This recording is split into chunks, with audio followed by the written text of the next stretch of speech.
Hello. Hi. Welcome. Thank you so much for having me here. How are you today? I'm really good, as always, here in Cyprus. That's good to hear. That's good to hear.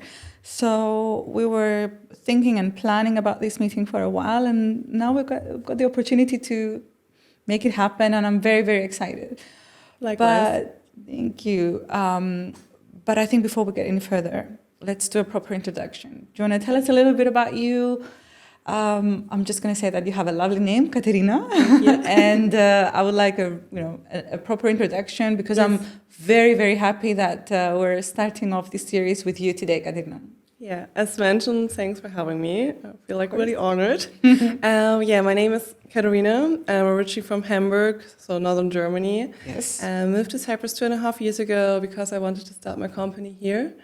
My background is totally finance and business. So I studied economics, was majoring in finance, bachelor's, master's, worked for a bank in Germany, for Ernst & Young for some years. Ernst & Young. That's, Yes.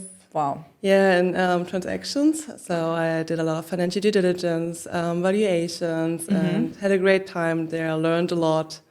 It was a really great time to develop myself in that area. Have you always wanted to get into finance? Was it something that you, as a kid, was it something that you always felt more inclined to do rather than, let's say, something else completely different? Actually, I wanted to be a lawyer. So, okay, that's very similar. so then I would be in your shoes now. Yes. So I was more like, I think, the calculating brain as a child already. So more like I like structures, etc. Right. Okay. Yes, and then in school I was like already thinking about like going to the bank after school directly. After the bank, I was like, okay, I want to go studying, and what do I want to do? Something with finance, and during my studies I already like developed the drive to do something with M&A. M&A, right? Okay. Yeah, so that's why I ended up in the transactions field for Ernst & Young, because I always like was fascinated by like selling companies, buying companies, evaluating companies, see their numbers to get like to the skeletons of the companies, to see what they're doing, how they do it. So it was a really interesting part. So yes, I can say it was like most of the time like financially driven. Financially driven. Yes. Okay, that's good. That's very interesting, and I'm very happy to hear that because it's one of those areas that I also understand a little bit more about. So it's good. But you didn't start off in Cyprus. You started off in Hamburg. Yeah. And then now we have you here. So I think everybody would be quite interested to know what good wind, as we say, we have an expression in Cyprus in Greek that we say, which good wind brought you here, so that we can now we got to know each other and we can have this conversation. That's a nice saying, like a feather in the wind. Like, exactly. It's nice. Actually, I have to say, when my co-founder and I were thinking about like founding the company, creating our own kind of like company child, where do we want to do it?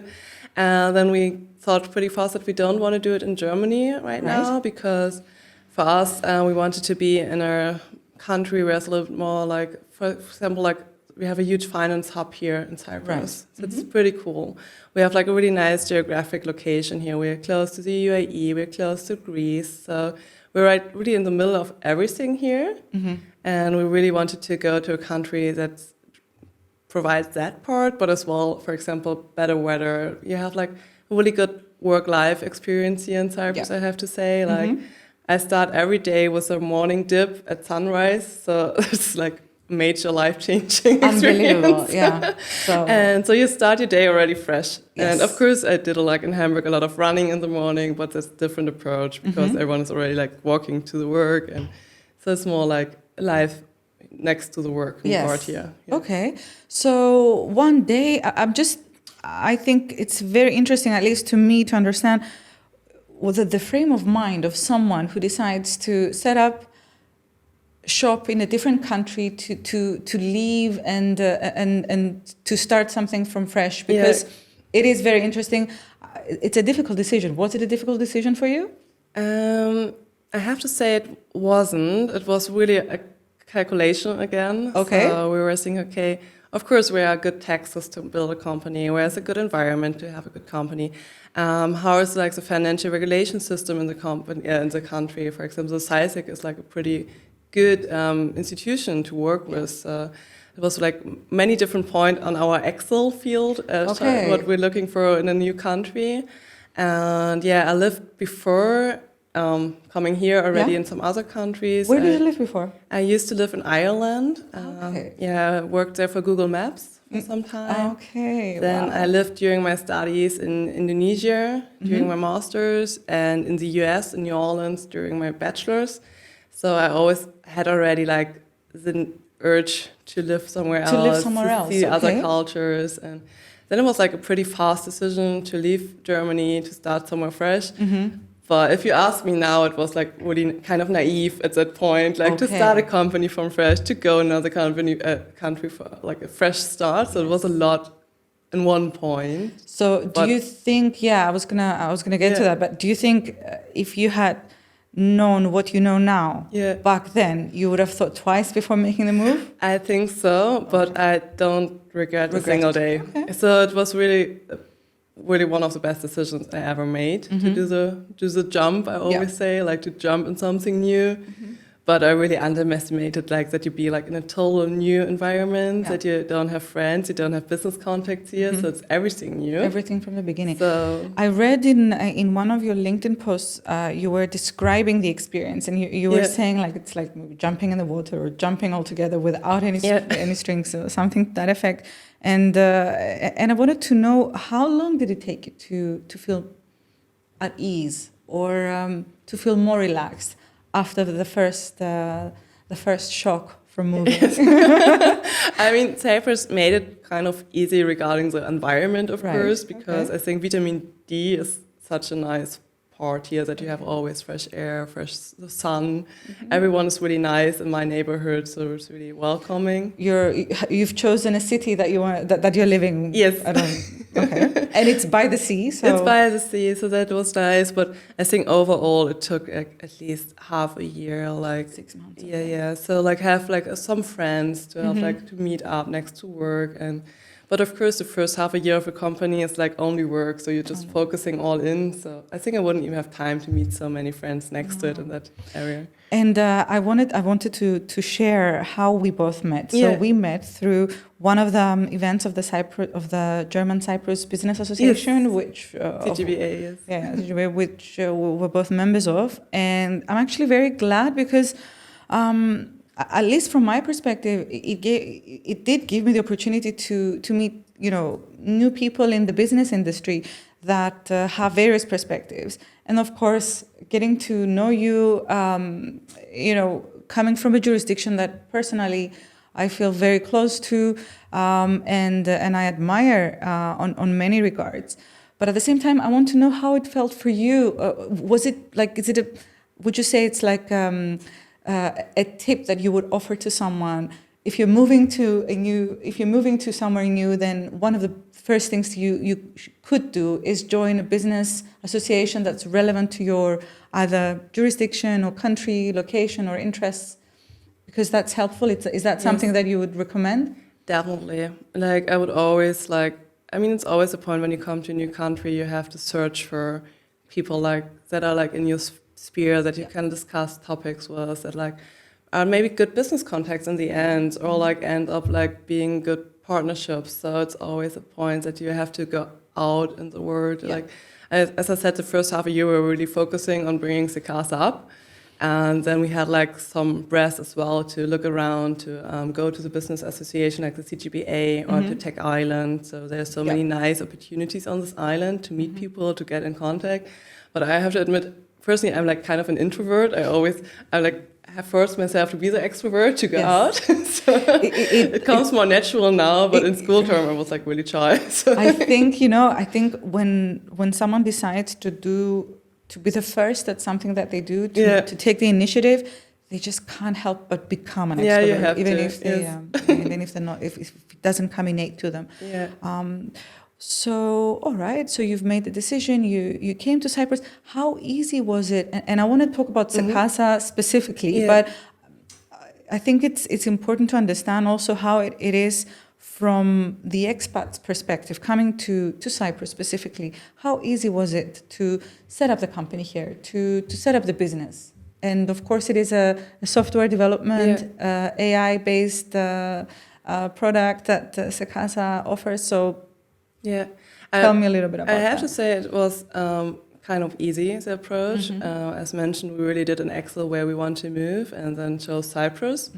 Then we talked to some tax advisors to see, okay, which one is like working with, or like which with whom do we want to work, like what's a good match, like who offers everything kind of.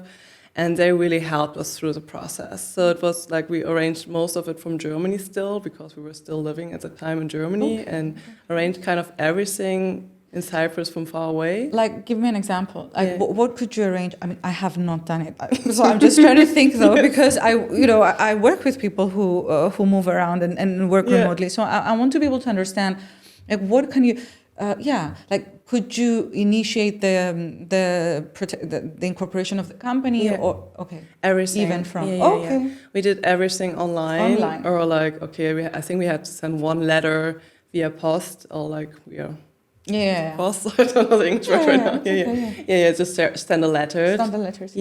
Because they needed the original signature. Yes. Yeah, so there we were really had like good help with everything, and I even had like my apartment, what I have now, I looked at it online. You found it online? Yeah, I had a makler who was running around and always went with me through the flats with a video call. Oh, okay. So we really had to arrange everything from back home at that point, like from Hamburg, because we were still working at that point there. So we had to arrange everything here next to it. So we didn't have so much time to come all the time to Cyprus. Yes, I thought maybe you had to travel first, stayed maybe a couple of weeks or something to go and look at. Okay, so you booked everything online. It was really. And that's how you do it. And luckily it was really like love on the first or second side, so it was good. Yes. Yeah, and it was like an easy setup process. Because getting in touch with the real estate agents here and getting in touch with the people that are renting, it was an easy thing to do. Yeah. For me at least, it was easy. Of course. Yeah. And we have like a proper tax advisor and legal advice for everything around. Yes. And then it's like an easy process there, yes. All right. And I think now you have to tell us a bit about, what it is that you're doing. And because in the end of the day, it's, I think, what drove you most to Cyprus, right? The fact that you wanted to bring something to life and you chose Cyprus to be your base. Yeah, that's true. Like my co-founder and I know each other since... How old am I now? Like 10 years. Okay. That's a long time. Yeah, a long time. Like always been best friends since study time. We were in the same scholarship program because he was studying machine learning. Sebastian, right? Yes, informatics.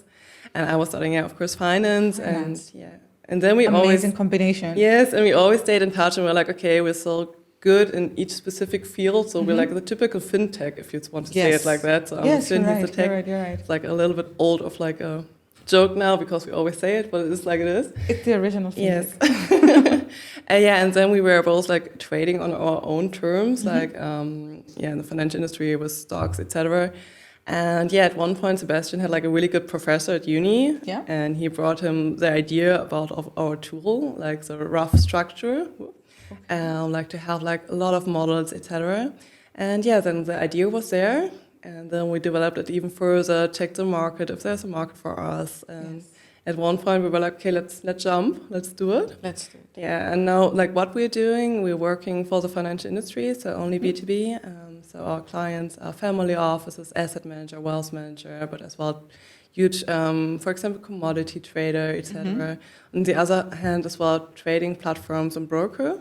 Right. And what we do with the Katharina, we deliver AI-driven price and volatility forecasts for several asset classes. For example, for crypto, for stocks, for commodities, for forex, but as well fixed income and some illiquid assets. Right.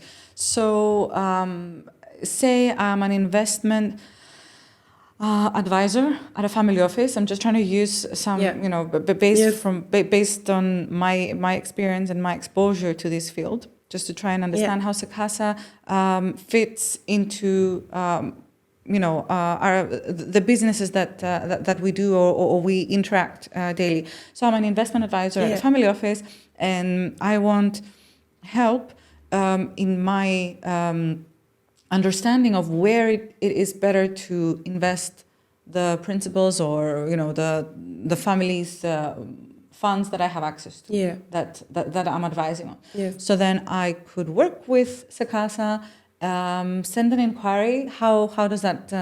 How does someone reach you, and how does the relationship begins with with a new client or a new investor? Yeah.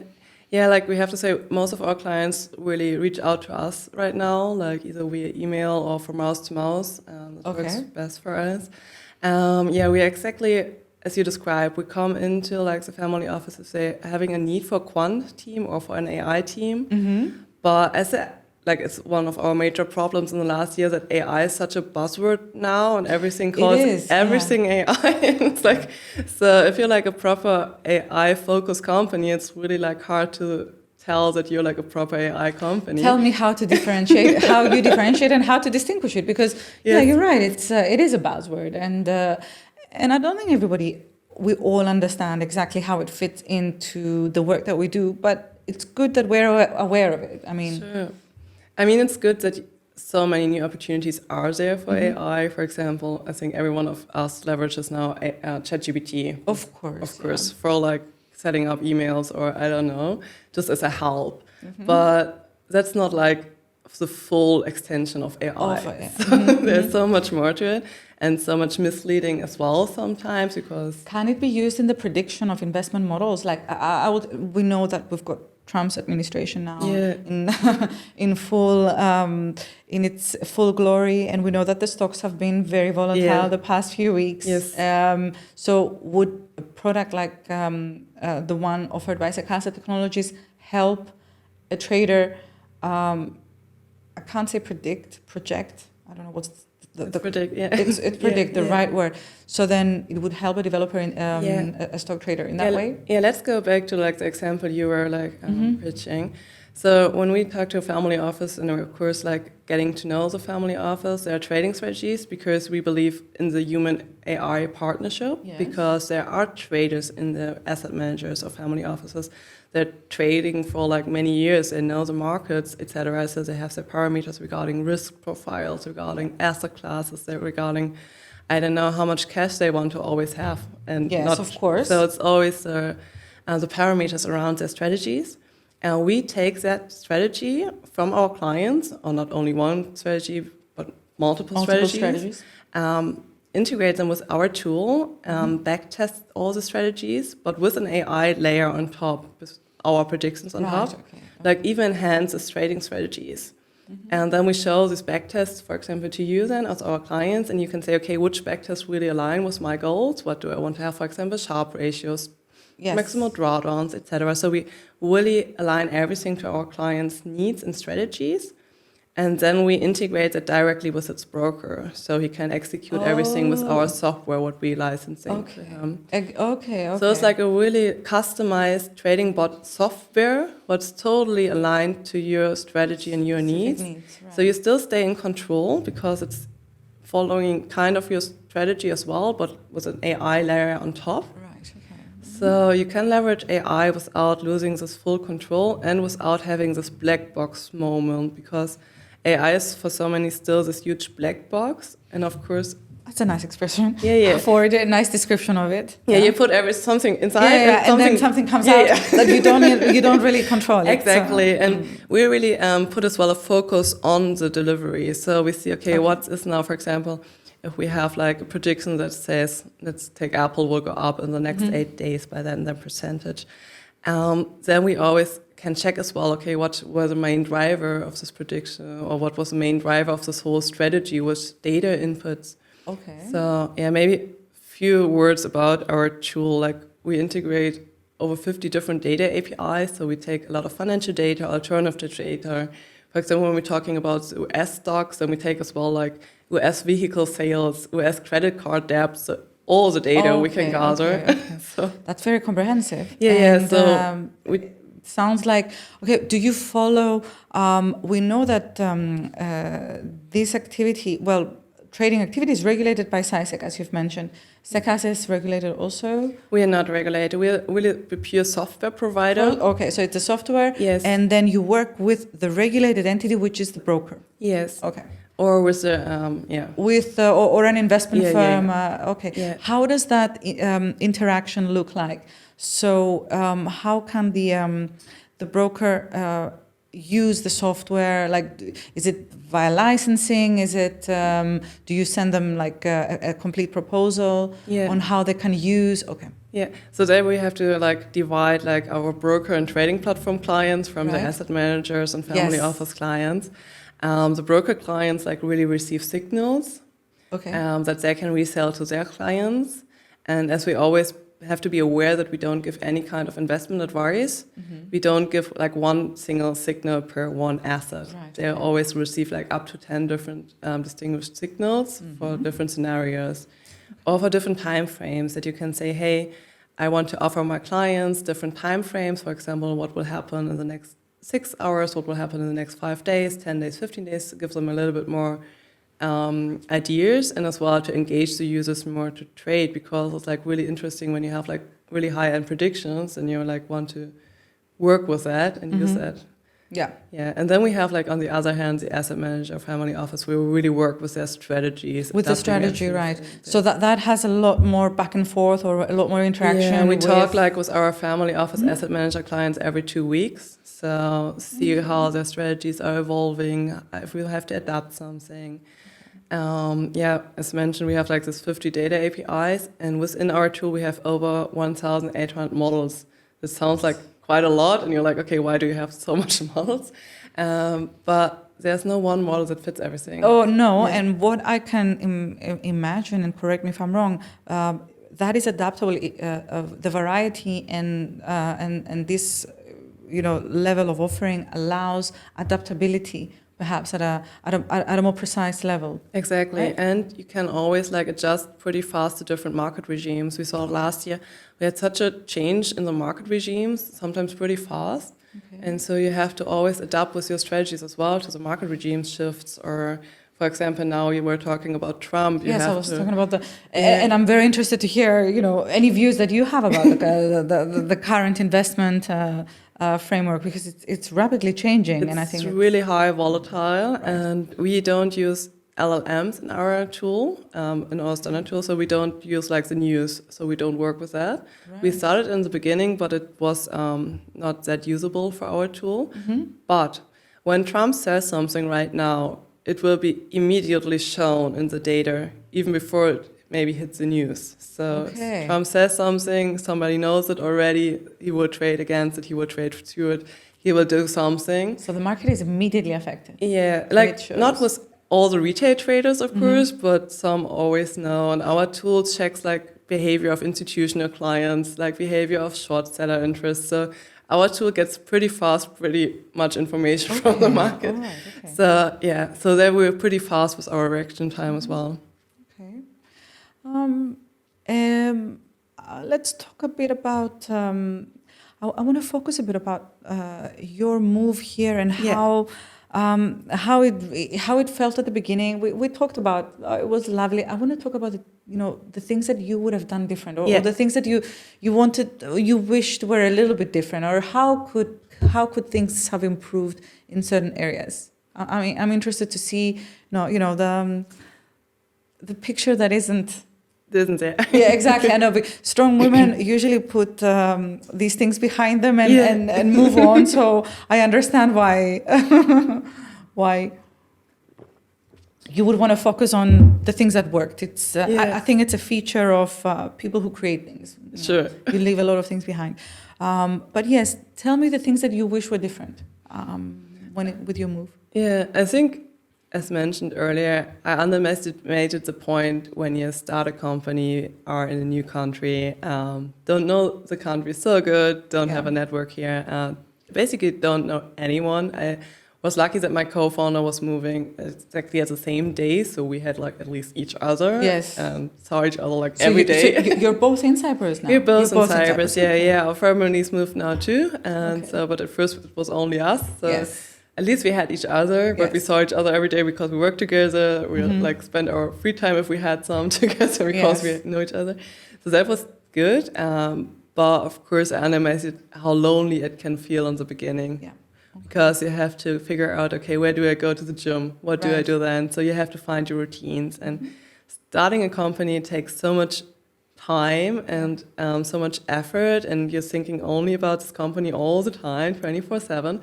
And then you forget yourself sometimes in this process because you put all your energy Into this yeah, new, and new growing, life that nurturing, that, because it needs that time. mhm. But then you forget sometimes yourself in the end a bit. And I regret that I, in the beginning, didn't put like so much effort in like still focusing on me.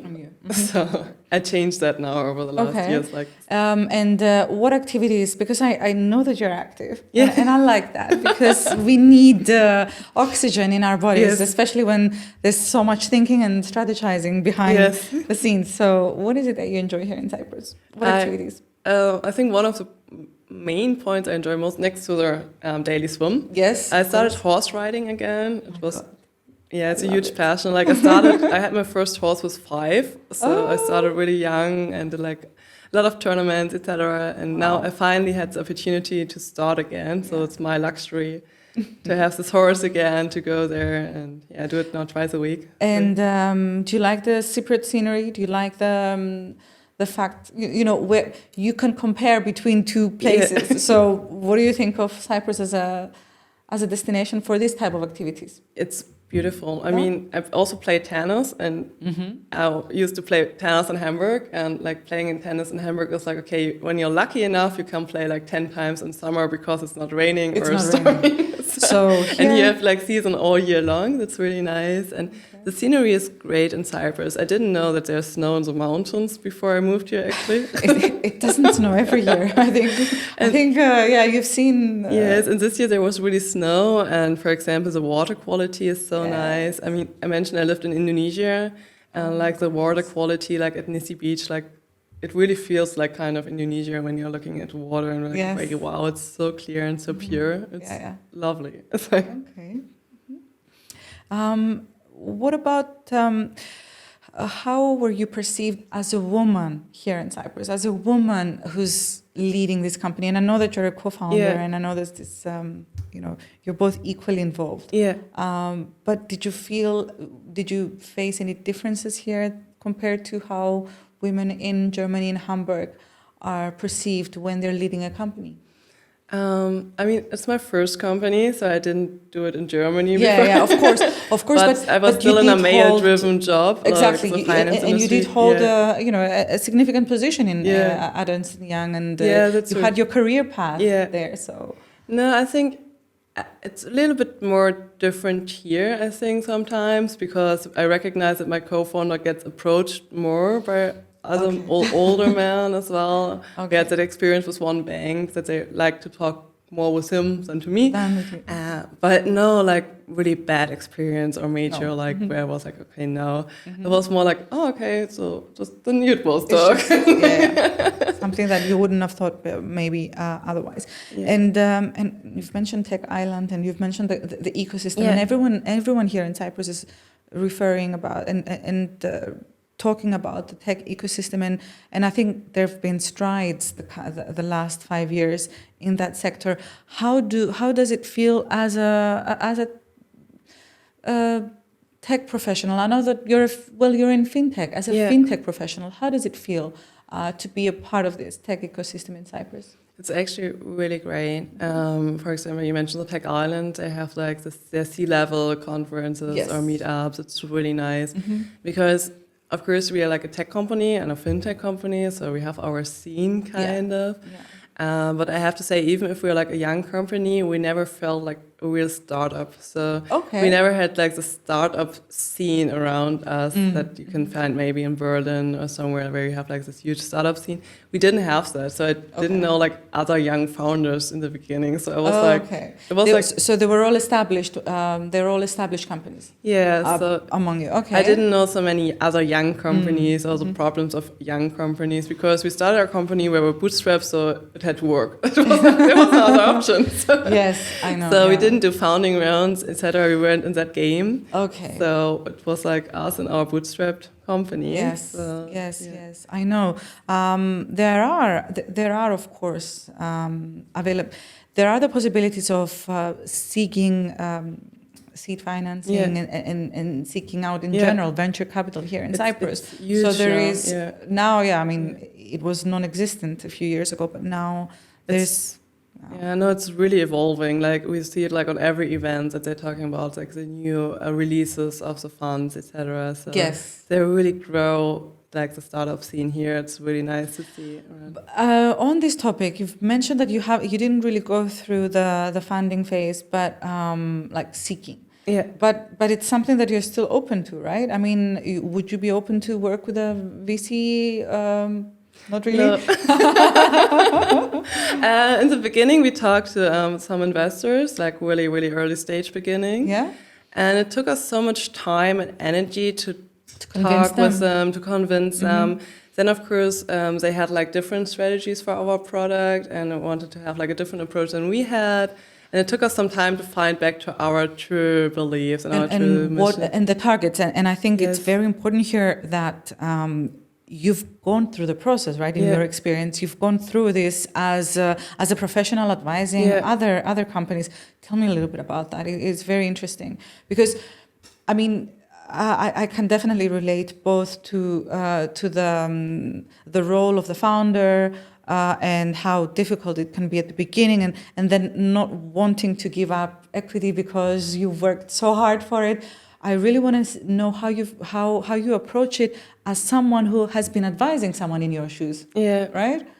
Yeah, it's really, at one point when we started this company, we were like, okay, do we want to have an investor or not?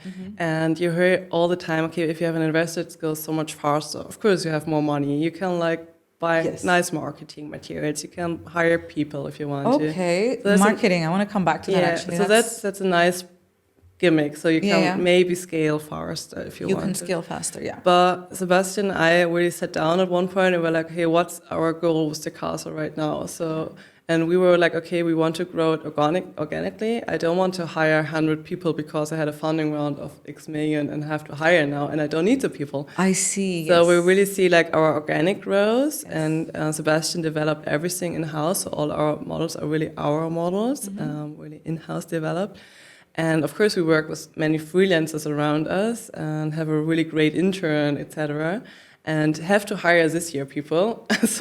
But it's like a must now, and it's a nice must. So. It is a nice must, and also I think I think I agree with you on this one because it's. I mean, I was talking to another founder, another excellent Cypriot lady, who developed an app along with some other co-founders, and then she was telling me the difficulties of in the tech industry when you have committed to a certain amount, as you've mentioned, and then you need to deliver results. And the results may not always, if you must hire because the driver is fulfilling some other people's expectations or agreements, but it doesn't reflect to the targets being met, then that can also cause a disparity. Totally. So but now you're at the stage where there's a need and it needs to be met with by the right person. Yes, we will hire this year because we see the need, because we have to, because there's so much work. So how do you see the Cypriot employment availability? So what about what is the pool? How does the pool from where you're going to pick up the right candidates feel like? Actually, we're working a lot with universities. Right. So Sebastian is in good contacts with one here in Pila. Okay. I'm talking a lot to the University of Limassol, so that we really talk to the young people there, like to juniors, to see, what are they capable of right now? For example, our intern who's like really great, and so we had like really good experiences there. And this year we will really talk to them as well. And the professors are really great here. They know their students and know the capabilities of their students, and would be a right fit maybe for us. So it's really like hand in hand there. Very good way to approach it, actually. Yes. And okay. What's your interaction with the Cypriots here? Like, apart from me. But yes, it's very interesting to know. Like, let's start from the employment, which of course it's going to happen now. But Yeah. the business perspective, how has it been for you to, this interaction? If you have questions, or you need some guidance, or how does it feel to be, to reach out? Is it something that's easy for you to do? You feel comfortable doing it? Yeah. I have to say, I mean, Cyprus is so international on the one hand as well. I mean, the second official language is still English. It is, so yeah. I think it's also a really great point why to move here, because you can like talk basically to everyone. Everyone understands you. Totally different in some like Indonesian parts, for example, etc. So that's nice that you're like able to communication-wise it helps. Yes, and of course, like I want to learn Greek because I think it's a kind of respect thing if you move to another country. Yeah, but I think when you move to another country, you should at least like try to learn it a bit and like to get the cultural feeling. And so that's my personal approach, that I want to learn it. But you can survive with English here, and so that's really nice of Cyprus. That's working like that. Okay. And I think business-wise, I have more contact like with international companies. I mean, there are many Russian companies here and many German companies. Many German companies as well. So many moved here. And I want to get to that because Germany is, like I've mentioned, it's one of the jurisdictions that I have a special love for. Since I was, very, very young, I like the culture and the language. So for me, it has always been like a point of reference. And I remember when I started off my in legal practice, and I was working for one of the largest law firms in Nicosia, when they had German clients, and because I had some capabilities with the German language, I wish they were better, they were more improved, but they would assign the German clients over to me, and I would, talk in the best way that I could and practice my German, and that helped me understand how the people of Germany work. And personally, I enjoy our interactions. It's one of them. It's one of the jurisdictions that working together comes naturally to me. But I know that they differ, and I'm talking specifically from services legal perspective, because that's my perspective. Yeah. And I know that they differ with other jurisdictions. Our German clients and our German contacts are very, very detail driven.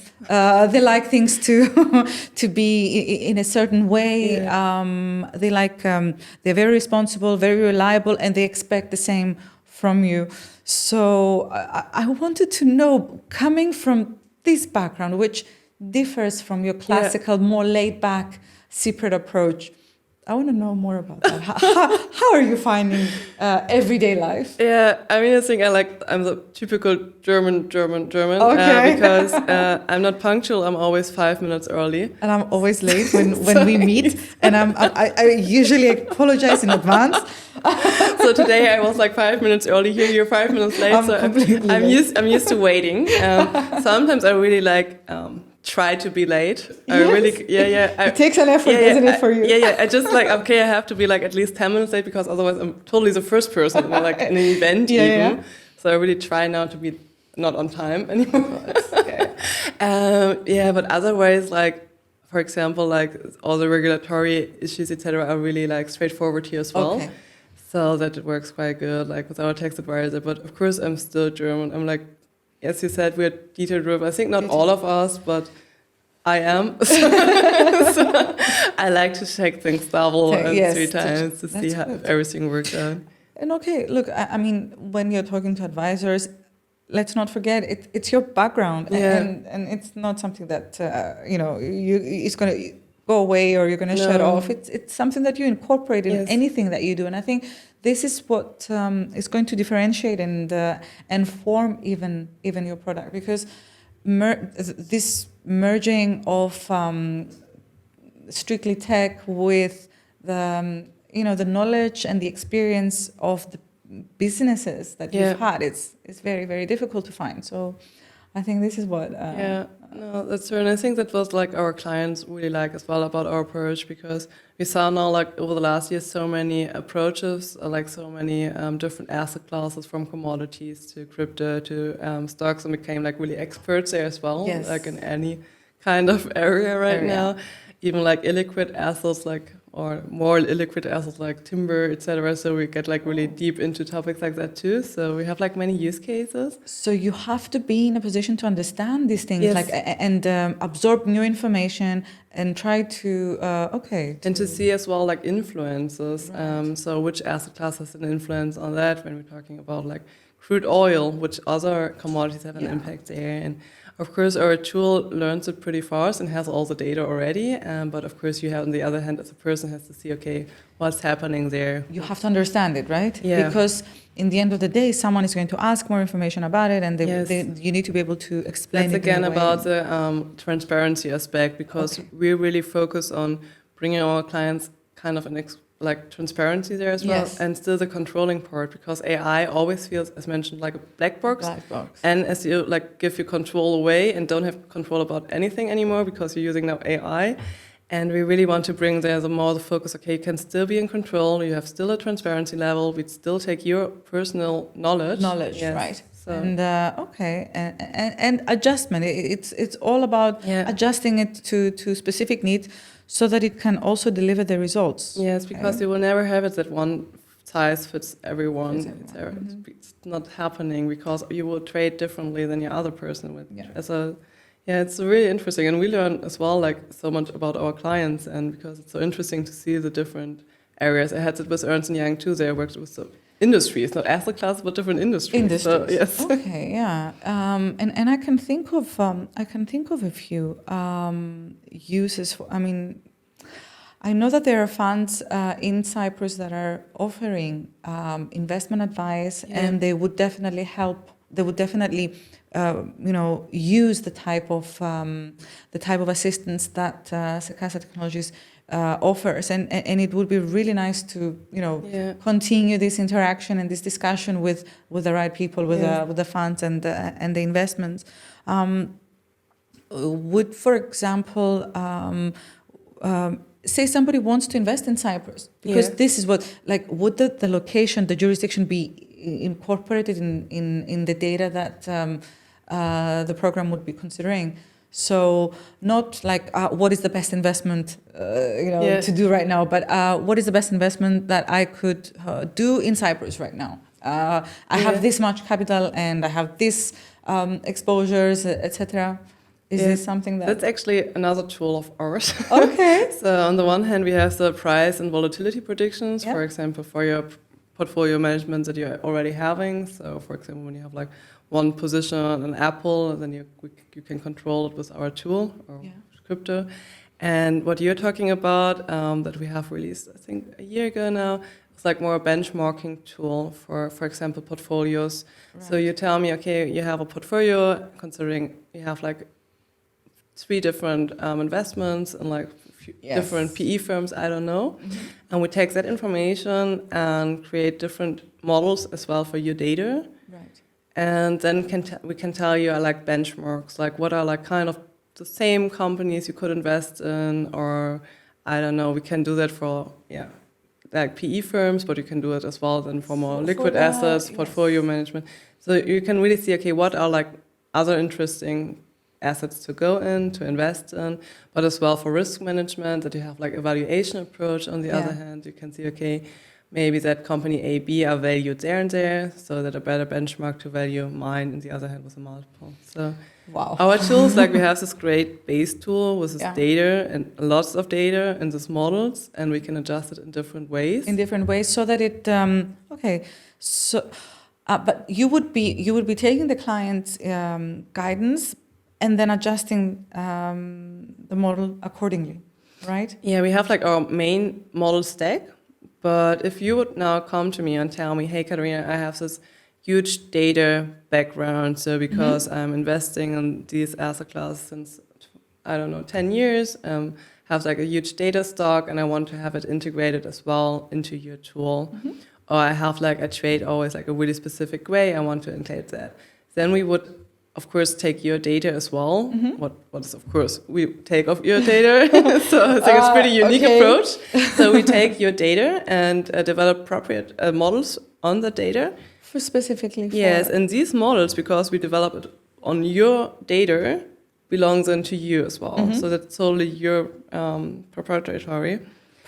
Yeah. So that's really specific there, because we are really high with our data security as well. We are an API tool, so we don't have any platform or any user dashboard. You can't like watch our tool. Yes. We are like an API tool. That means we integrate directly either in your broker system, in your financial software, or as an Excel file.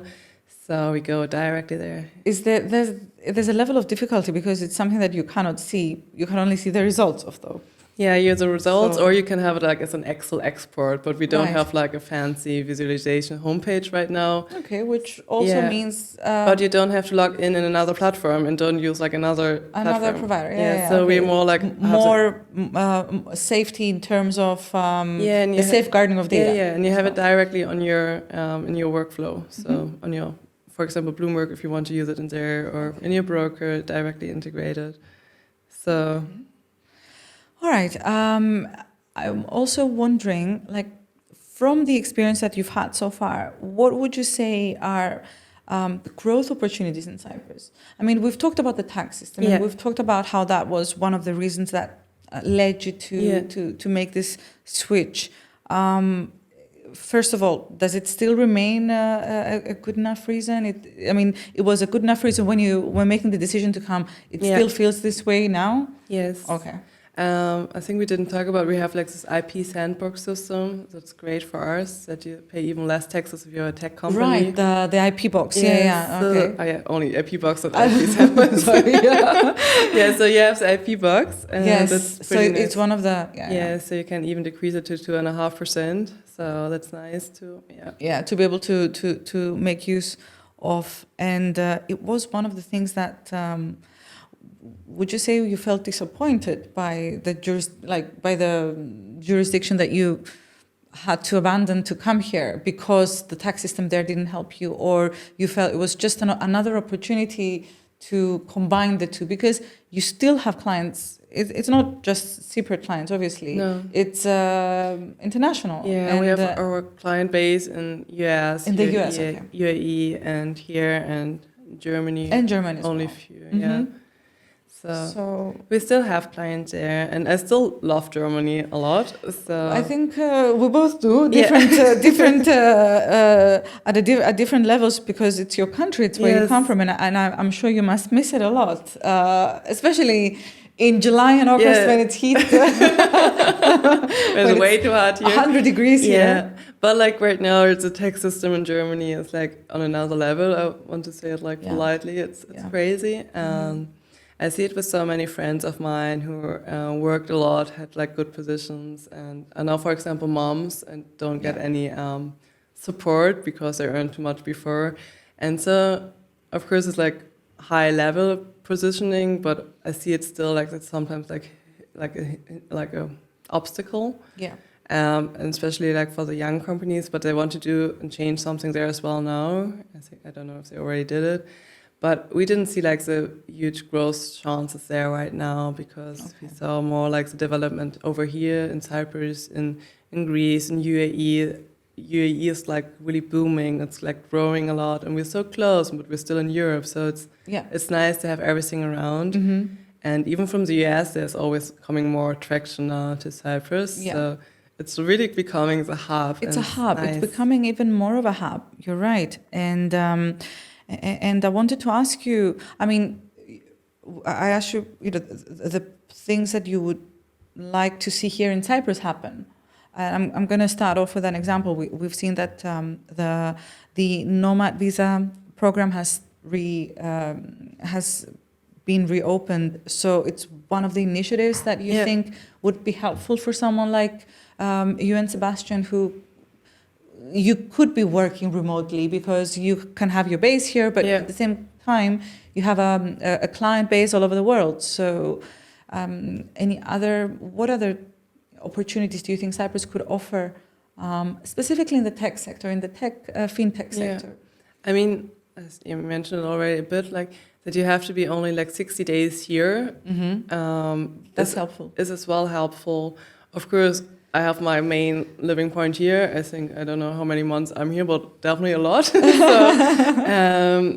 that's really nice because it's like to live here. But if I have to travel a lot and don't be here so much, it's also okay. It's also okay. Of course, the 60 days comes with it comes with other conditions like having to set up business and employ people, and that's good because I think the government's perspective is, stimulate a sector by creating jobs, and I think that's always the right. It's always the right approach, regardless of the administration at any given time, regardless of what is happening, at a political level. But at an economic level, I think job creation should be the number one goal of all administrations and government, and that's where I think taxation should be, approached in a way that it is fair.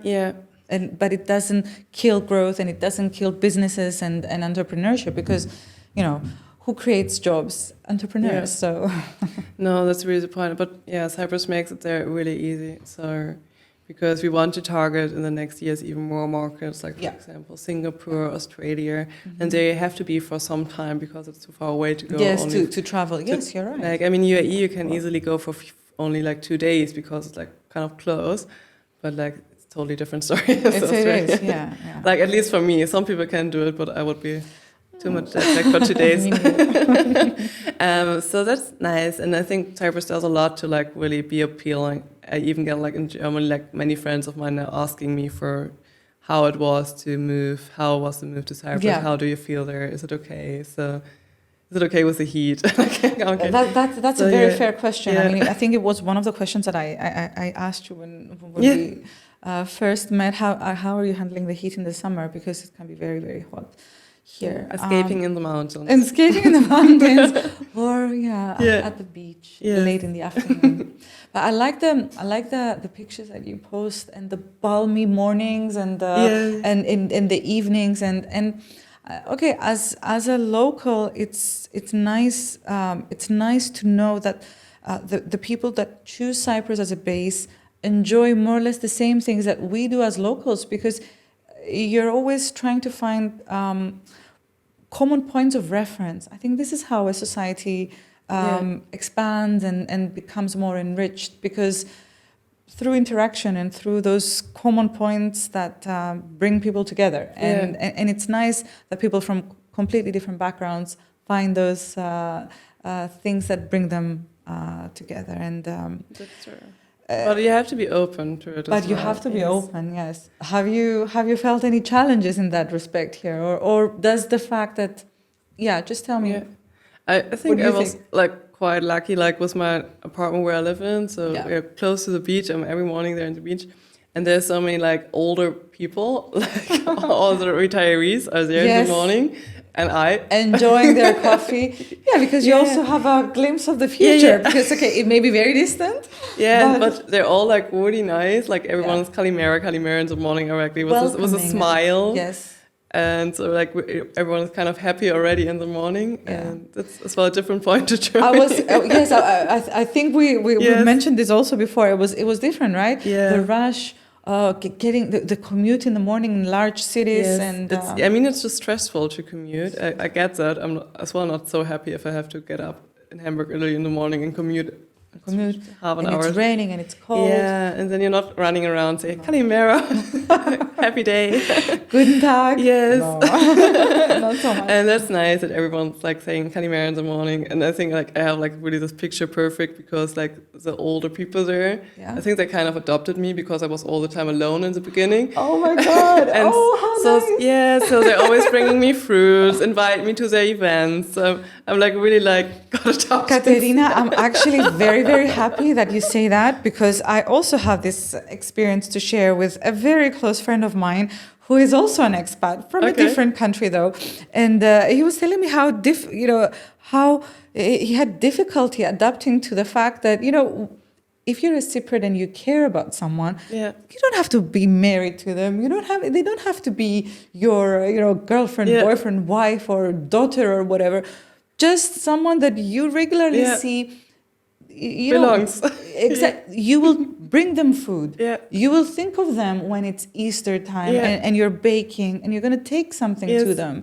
So, and I was on the receiving end of this. Oh, really? This this is Yes. what people do here in Cyprus, and I'm very happy that you mentioned it. It's not just me. It's Yeah. like it's part of our culture. Yeah, I even got like presents for my name day, and as Aw, a German, like in the northern bravo. Germany, you don't know what a name day is, so I was like kind of confused what's happening. But yeah, so I learned when the name day of Katharina is. 25th of November, right? Yeah, you told me then as well.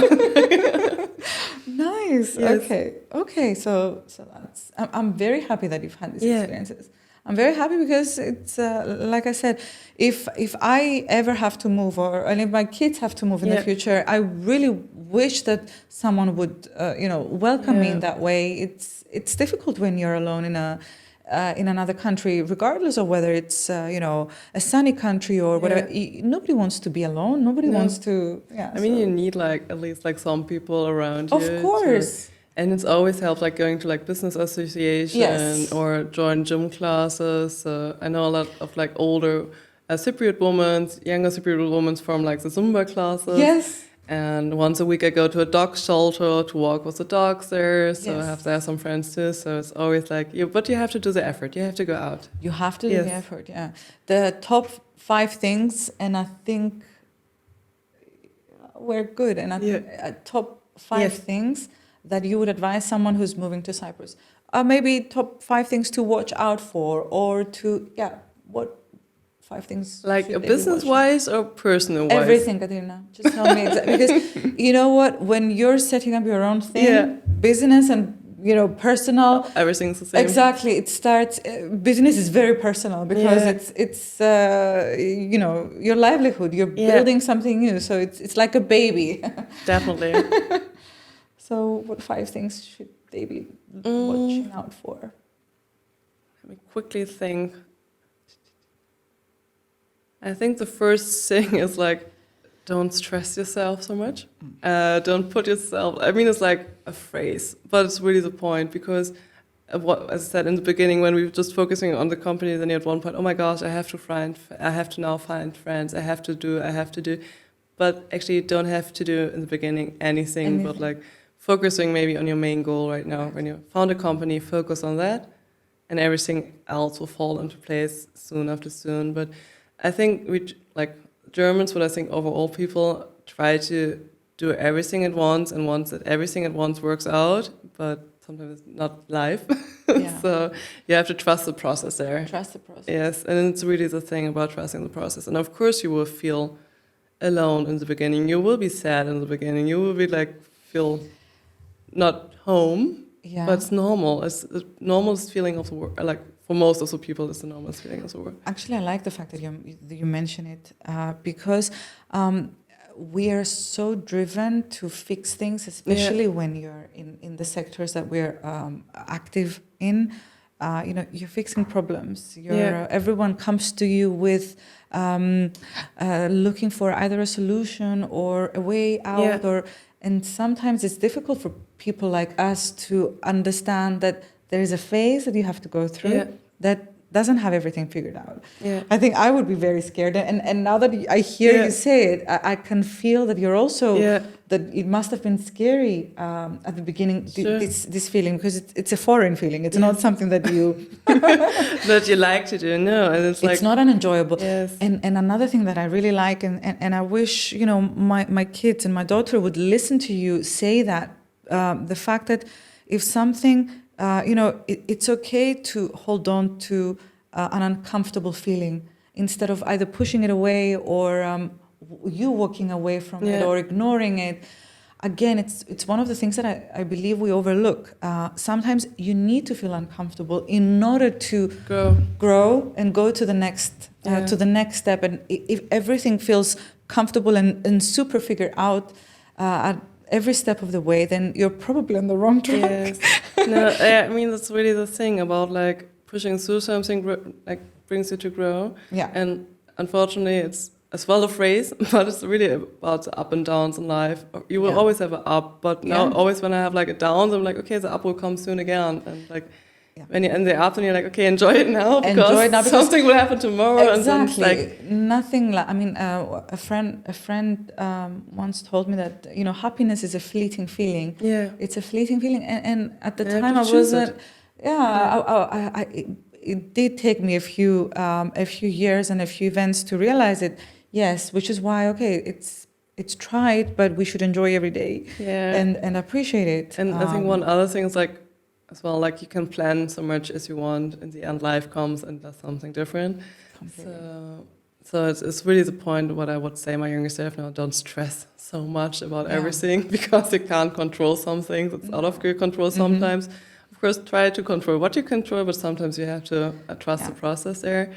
And I think what I would recommend as well is like, what do you find good advisors? Like have a good tax advisor, have a good real estate agent that helps you, that knows the country already. So because you will be new and you don't know everything in that country, you don't know certain things, how things are done here, that something takes longer here or not longer. So it's like you really need a person from the inside that helps you. And and of course, here it was a lucky position that the English is our like language here, like the spoken language. Yeah, I think it's one of the benefits that we have as we've always been multicultural, whether we like it or not. I think Cyprus, because of its position, even from the ancient years, because of all of the, the people that went through and lived and occupied and then fled Cyprus.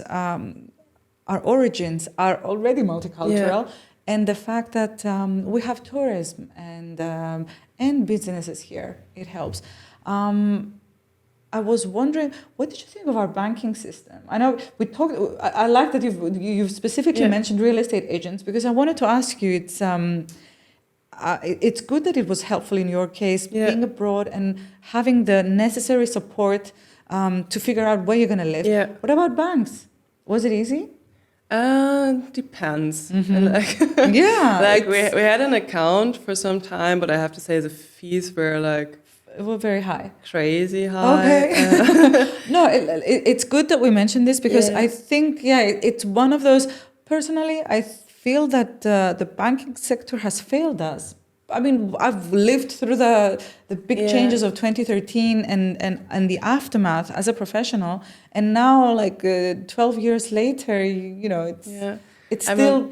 I have to admit, I have only experience with one Cypriot bank, but that wasn't so good, so I moved all our accounts to other banks. Okay, so it's one of the sectors that maybe even someone moving here should look out for to be careful. I mean nowadays there's so many online banks that you can easily like go neobanks and fintechs. Go with Revolut or Intergiro or other banks like around there.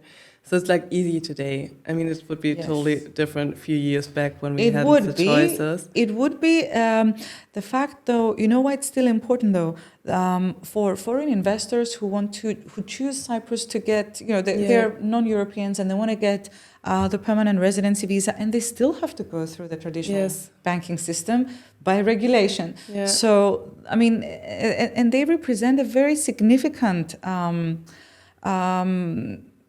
level of investment in Cyprus and a very significant sector, I would say. They could be potential clients for you, they could be potential clients for me, and they're definitely contributors to the economy. So, banks don't make it hard for us to work. I mean, I don't have, it sounds like I don't want to pay, fees for anything. I like paying... Of course. Proportional. Sounds so bad. No. I like paying fees, but I want to have a service on the other hand, and I didn't have any kind of service. There was a mismatch. There was, and you know that based on that, there were recent changes. There were changes recently, and banks dropped their fees for certain transfers, payment of salaries. Yeah, actually, there was a change very recently. I even had to pay a huge fee for closing. For closing? I was like, okay, I just want to close it. Yeah, 200. I was, okay. Oh, okay, yeah. So, but they changed it. There were changes about a couple of months ago, following a decision by the Cabinet of Ministers on this point. So hopefully this trend is going to Yes. continue. Would be nice. So, yeah. Okay, nice. I think we touched on everything. Okay. I was going to ask for hospitality and hotels, and what about this sector? Do you find it easier to go and stay in another town or another city here in Cyprus and spend some time there, or have you not gone through Cyprus yet? True. You're taking your time. I mean, I'm traveling a lot to Limassol. Okay. And, I mean, in Germany, like 1 hour drive is nothing. You basically do that in Hamburg from one Every day. Yeah, but here it feels like ages. I don't know why. does. Everyone Cypriot told it me in the beginning, like, oh, you will go to Limassol. It's like, yeah, it's like 1 hour. What's the point? But I really feel it now. I think I become a Cypriot. It feels far away. It feels far, doesn't it? Yeah, so sometimes I stay there, and I think they're kind of nice hotels, like Yes. nice boutique hotels, larger hotels. When my broader family is here, we always go up in the mountains because there's so many nice hotels, etc. So I have to say it's really nice here, and it's still like growing and building a lot. So yeah, that's good.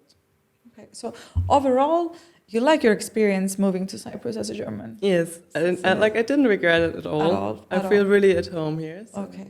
Yes. Well, I wish you all the best, and I you so wish that the Cypriot hospitality makes you feel this like your second home. Yeah, it feels already. It feels Yes. already. Okay, that's good to know. Thank you so much for having me here. It was a Sarah. pleasure, and wish you and Sebastian all the best with Thank Sakasa. And let's talk again soon. Yes.